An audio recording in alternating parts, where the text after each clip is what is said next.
अस्सलाम वालेकुम नाज़रीन। प्रोग्राम आपकी आवाज़, आज एतजाज़ हसन साहब की आवाज़ इस प्रोग्राम में शामिल करेंगे। सुनते हैं क्या कहते हैं जी। ये मुकदमा बनता ही नहीं है।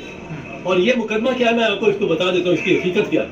इसकी हकीकत यह है कि ये तस्लीम शुदा बात है कि अमेरिका के सीनियर सफारतकार ने हमारे एम्बेसडर को कहा कि इसको हटाओ, और कल ही हटाओ।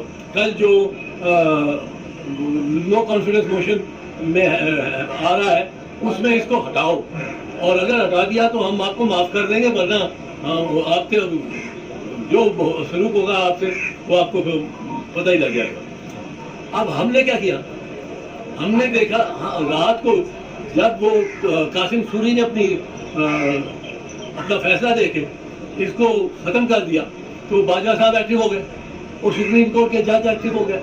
सुप्रीम कोर्ट के जज यहाँ पहुंचना शुरू हो गए रात के 12 बजे। ये शहबाज शरीफ के कहने पे नहीं आ सकते थे सुप्रीम कोर्ट का बेंच, ये इसके इमरान खान के कहने पे नहीं, बुलाने पे नहीं आ सकते थे। ये आ सकते थे, बाजवा के कहने पे आ सकते थे। बाजवा ने अंडरटेकिंग दे दी थी कि अमेरिकन को कि कल इसको वोट आउट करेंगे। अब उसको वोट आउट करने के लिए ये सारे मुतहर्रिक हो गए। जज भी पहुंच गया, प्रिजनर वैन भी आ गई। प्रिजनर वैन जजेस के कहने पे नहीं आनी थी, वो भी बाजवा साहब ने उसको उसका निज़ाम संभाला और हुआ है।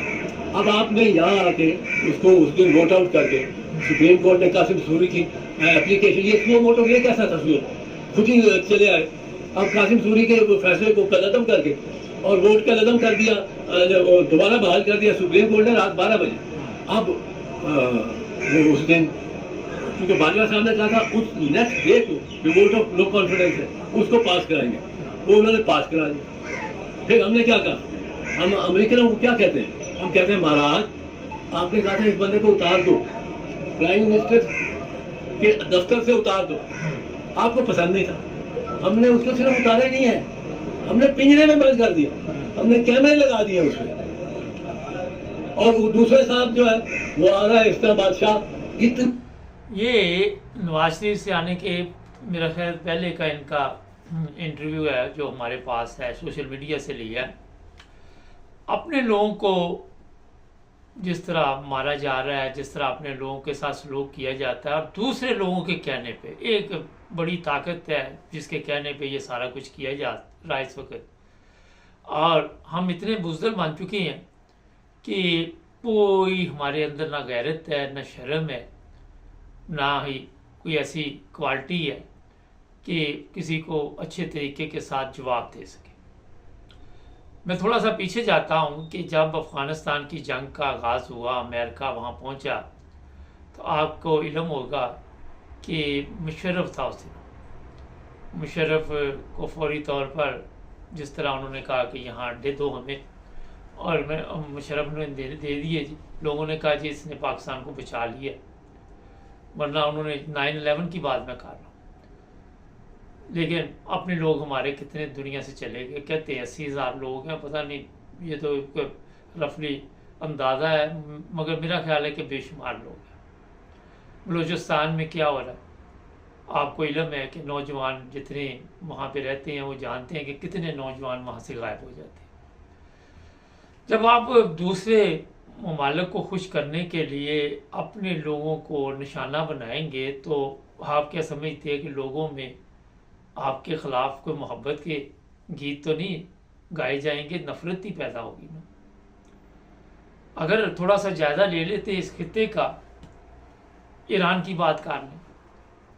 ईरान में जिस तरह के हालात है, कई दफ़ा वहाँ कोशिश की गई कि कोई इनकलाब लाया जाए दोबारा, कई बहाने बनाए गए, कई ऐसे मसले मसाइल बनाकर प्रोपेगेंडा पेश किया गया, मगर ईरानी जो थे उन्होंने हालात का मुकाबला किया।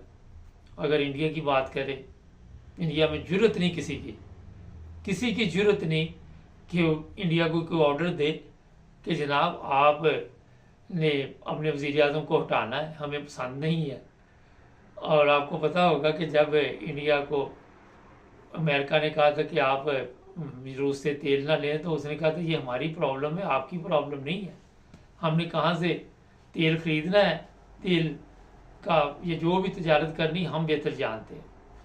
ये उस वक़्त जो वज़ीर ख़ारजा थे इंडिया के, उनका बयान था। अब पाकिस्तान को जब कहा गया, इन्होंने कहा जनाब जी हजूर, प्रॉब्लम यहाँ पे ये है कि ग़ुलामी की आदत सिर्फ कौम को इन्होंने नहीं डाली हुई, कौम को तो कई जगह पे ग़ुलामी वो नहीं भी चाहते तो उन्हें फिर मारा जाता है, उठाया जाता है। कल का ये वज़ीर आला पंजाब जो खुद एक चोर है, उसका बयान है जी कि जराइम पेशा अफराद को हम किसी किस्म का जलसा नहीं करने देंगे। तो जो परसों हुआ वो कौन सा था, उसमें कौन से लोग थे जिन्होंने जराइम नहीं किए हुए थे? तो सब कुछ जो कुछ आप देख रहे हैं, ये इत्तेजाज हसन साहब ने बड़े अच्छे तरीके के साथ बताया कि कमर जावेद बाजवा ने ये सब कुछ किया, और ऊपर से जब ऑर्डर आता है तो फिर इनके पेट खराब हो जाते हैं। क्या वजह है? सोचने की बात है ना कि क्या वजह हो सकती है। फिर ये वाशरूम भागते हैं और वापस आते हैं, फिर वाशरूम चले जाते हैं। वजह यही है कि आज तक ये कौम अपने पाँव पे नहीं खड़ी हो सकी। जब आप दूसरों के टुकड़ों पे पलेंगे, दूसरों के टुकड़ों के पे आपका सारा सिलसिला चलेगा, तो फिर ये पाकिस्तान जो इस वक्त चल रहा है, इससे भी बदतर हालात आने वाले हैं। मैं आपको बता दूँ, अफगानिस्तान तो पाँव पे खड़ा हो जाएगा। वजह पूछे क्यों? क्योंकि उनमें गैरत है, और गैरतमंद कौम।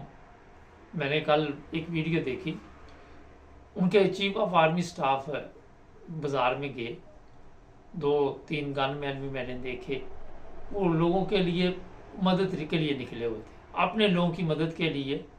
और मुझे बड़ा अच्छा लगा। एक बंदा वो पास से गुजर रहा था, उसको पता भी नहीं होगा, उसने पहचान लिया शायद, और फिर वो जो चीफ ऑफ आर्मी स्टाफ थे वो साहब उनको गले मिले, बड़े खुश हो के उनकी खैरियत पूछी।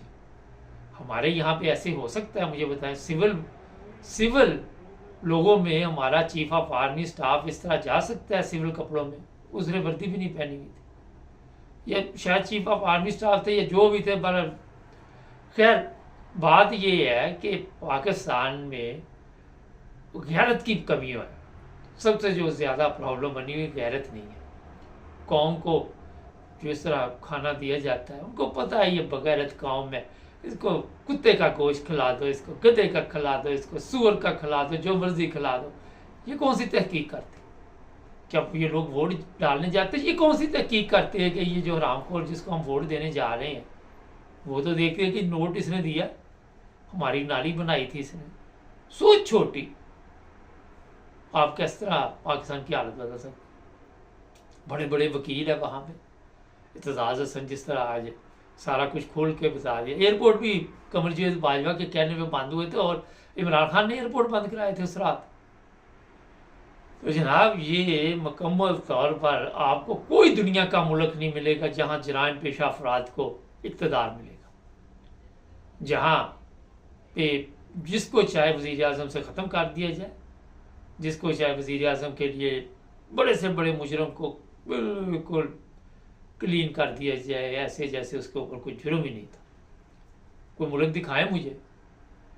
2 चीज़ें होती है दुनिया में, या हाँ या ना, या मुजरम या नहीं मुजरम। हमारी तरह थोड़ा होता है कि एक जुर्म, दूसरा जुर्म, तीसरा जुर्म, जुर्म पर जुर्म, फिर कातिल लोग आपको नजर आते हैं सिर्फ इक़्तिदार के लिए। प्रॉब्लम सिर्फ यही है कि ऊपर से ऑर्डर आए हुए हैं, जिस तरह इत्तेजाज हसन ने कहा। अमेरिका में भी कई दफ़ा इसके मुतल्लिक़ आवाज़ उठी। अमेरिका को भी मेरा ख्याल कुछ ख्याल करना चाहिए, इन ममालिक को आप आज़ादी से जीना देना चाहिए।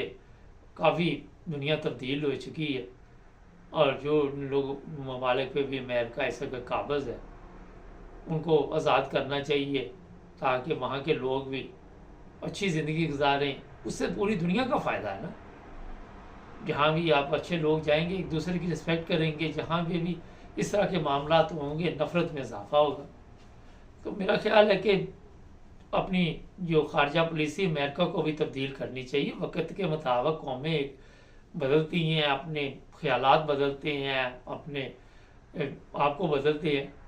तो इसमें मैं अमेरिका को भी मशवरा दूंगा, क्योंकि देखिए, मैं तो आपके सामने जो प्रोग्राम कर रहा हूँ, पाकिस्तान में जो हालात बने हुए हैं, सबको पता कैसे आए, किस तरह आए, क्यों आए।